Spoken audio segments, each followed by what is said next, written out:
মাত্র 4.5 বছরের একটি শিশু, কিন্তু ওজন শুনলে যে কারো চোখ কপালে উঠবে।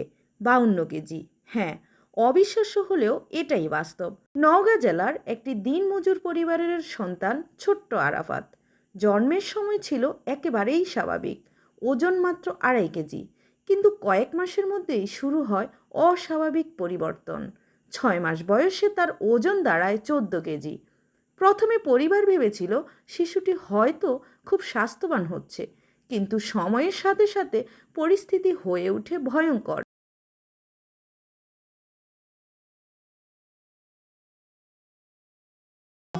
আমার বুকের দুধ খেত, তা আমি এসে আরাফাতকে দুধ খাওয়াতাম।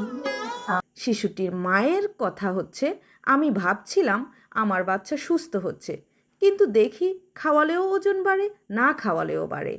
চিকিৎসকের কাছে গেলে জানা যায় তার শরীরে গ্রোথ হরমোনের অস্বাভাবিকতার কারণে এই দ্রুত ওজন বৃদ্ধি।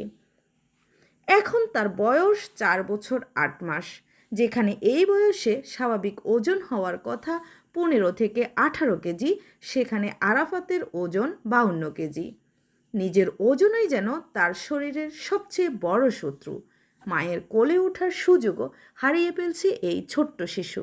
যে বয়সে শিশুরা খেলাধুলা করে, দৌড়ায়, সেই বয়সে আরাফাত ঠিকমতো হাঁটতেও পারে না। ছেলেটির মায়ের কথা হচ্ছে, আমি মা হয়েও আমার ছেলেকে কোলে নিতে পারি না। রাজশাহী ও ঢাকায় চিকিৎসা করানো হয়েছে, কিন্তু কাঙ্ক্ষিত উন্নতি এখনও আসেনি।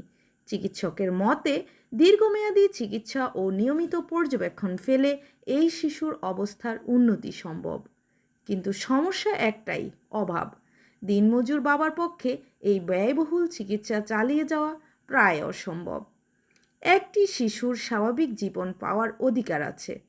আরাফাতও চায় অন্য শিশুদের মতো খেলতে, দৌড়াতে, মায়ের কোলে মাথা রাখতে। এই স্বপ্ন পূরণে দরকার সঠিক চিকিৎসা আর আমাদের একটু মানবিক সহায়তা।